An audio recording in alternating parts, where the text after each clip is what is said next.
Welcome back everybody to Forza Horizon 5, and today we're taking a look at the 2023 Porsche Taycan Cross Turismo Turbo S. So the standard Taycan has been in production since 2019. This version was introduced in 2021, and it's basically a shooting brake or estate or wagon version of the standard Taycan. So that means it's got more practicality on the go, it's slightly roomier on the inside, but it is also slightly heavier as well. So yeah, the main difference is obviously the way that this car looks. As you can see, it is an estate body on the rear end, but that does mean you get way more in the way of boot space than you do over the standard Taycan.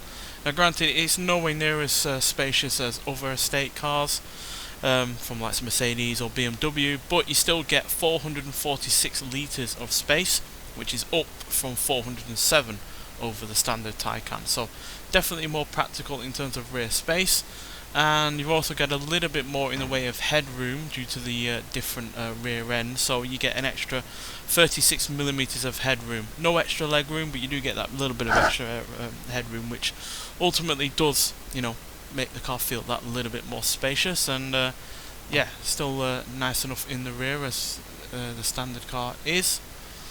And yeah, everything up front is pretty much the same as the standard Taycan as well, as you can see. So yeah, still got a nice interior, not festooned with screens or anything like that, which is always good to see. I know there are at least multiple screens, but they don't look overly sized. There's no massive, you know, iPad style center screen on the go, which I've never liked. You also get a frunk as well for your charging wires or anything like that you want to put in it, so a little bit more of extra space there, but I do believe that was the same with the standard Taycan. But what this also has over the standard Taycan is a little bit of extra off-road capability, as the ride height has been raised by 30mm. Yes, that's not very much, but it does give it that extra bit of versatility to go along with the extra versatility in this boot space. So yeah, overall a far more practical, far more usable everyday kind of vehicle, but it still ultimately has all of the power and performance of the standard Taycan, because yes, it does weigh 5,199 pounds in comparison to the standard Taycan, which was a little bit less than that, but you still get the same amount of power on the whole. You get 750 horsepower, which is apparently about 2 less than the standard Taycan for whatever reason in terms of this game. But you still get the same amount of torque at 774 pounds-feet of torque from its 93.4 kWh series of batteries, powering the 2 electric motors, one for each end, to make it all-wheel drive. So yeah, on the whole, I really am a big fan of estate cars, to be honest, and yeah, this is one of the few estate cars out there that are actually electric, which yeah, isn't commonplace at all, to be honest. And to be honest, in terms of power and performance, this is more than capable of holding its own against its petrol or you know, its petrol equivalents from the likes of Audi, BMW, and Mercedes-Benz. Now you can see the kind of DNA from this from Audi themselves, because in the late 2000s they came out with a car called the Allroad, which was part of the Audi A4 range, and that also had a slightly elevated ride height, also came in an estate version, and had therefore semi off-road capabilities. So can kind of see the DNA from that car back then, but this is definitely its own thing. Still one of the best looking Porsches going out there as far as I'm concerned, definitely one of their best new design Porsches, especially when you compare it to the likes of the Panamera or the Cayenne. So yeah, overall impressed by it, but let's get out onto the open road and see what this car can do. So yeah, with the extra 78 pounds over the standard car, this isn't going to be quite as quick in terms of acceleration over that standard Taycan, but still, with 750 horsepower on the go and being electric, so therefore the power is pretty much instantaneous, it's not going to be slow. So let's see what it can do before we hit the speed camera, and then we'll get it around the track. So yeah, there's no doubt that this is still a ridiculously powerful and quick car, and it's one of the few electric cars to have 2 speeds rather than the single speed gearbox. So yeah, you get that extra little bit of kick from your power. So 155 miles an hour there, which is pretty damn sharpish. But yeah, with that extra gear, you do get more in the way of top speed than you would typically get from a non-hypercar / supercar electric vehicle. So yeah, that's one of the things that this has unique to it. Obviously the Audi e-tron also has that, 'cause it's based on the same car. You'd struggle to find very many other cars that have that kind of feature on the go. So yeah, it does give it that extra, it does make it feel that little bit more like a combustion engine vehicle due to it having that second gear, while also having, like I said, the advantage of giving you more top speed. So yeah, in terms of class, when we're in A class for this one, which isn't the same class as the standard Taycan. So those are the stats. I'll just quickly show you them off here first. So yeah, on the whole, it's good on the whole for the most part still. Braking, launch, acceleration and speed are pretty good. Handling is slightly down over the standard Taycan, as you'd expect with the extra weight and the increase in ride height. But obviously with that increase in ride height, it does have more in the way of off-road capability. So keep those stats in mind, and I'll quickly show you the standard Taycan. If it gets me into there in anytime soon. So go all the way to B.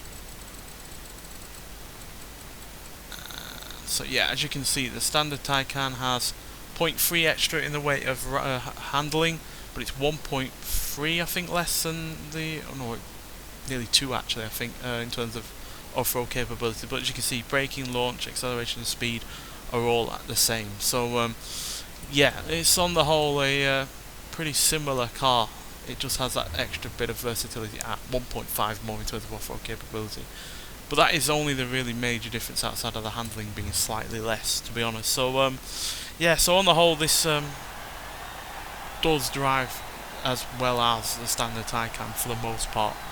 There are instances where you can feel the extra additional weight, and there is some extra body roll with it having a slightly higher ride height. But nonetheless, let's hear what this car sounds like first, because being an electric car, it does still make some noise, and then we'll talk about it some more.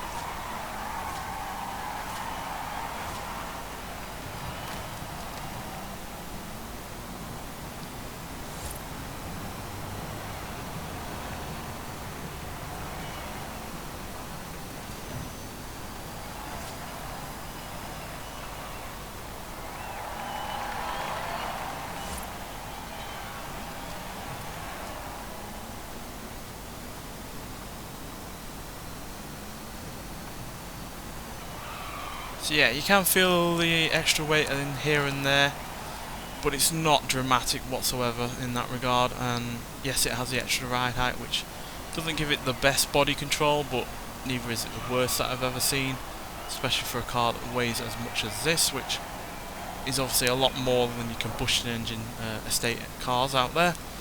But it does handle its weight for the most part pretty well, and unlike the combustion engine estate cars out there, this is ridiculously quick in terms of acceleration. 0 to 16, 2.4 seconds, 0 to 105.9 seconds, and it will still go into a top speed of 171 miles an hour despite being an electric car, which, yeah, is really, really impressive. Now, obviously, the combustion engine versions, even when they have the limiter taken off, that is, are obviously going to be quicker than that. But how often are you ever going to get up to those kind of speeds at the end of the day? This does, at the end of the day, feel like it has usable acceleration, because you come out of a junction, you come onto a motorway to merge or anything like that, and you're going to have the power with this all of the time. It's never going to lag. It's never going to, struggle to get going. It's just going to be there all the time whenever you need it. And yeah, that is a nice, reassuring feeling to have that power there all of the time. And it is, at the end of the day, still pretty fun to drive, just like the standard Taycan is, to be honest. So yeah, I really like this car. Now granted, the extra versatility isn't going to come into play much on this game, but if you're after something that can go off-road, that isn't just another SUV and is electric. Oh, I completely balls that up now, didn't I? We'll rewind that.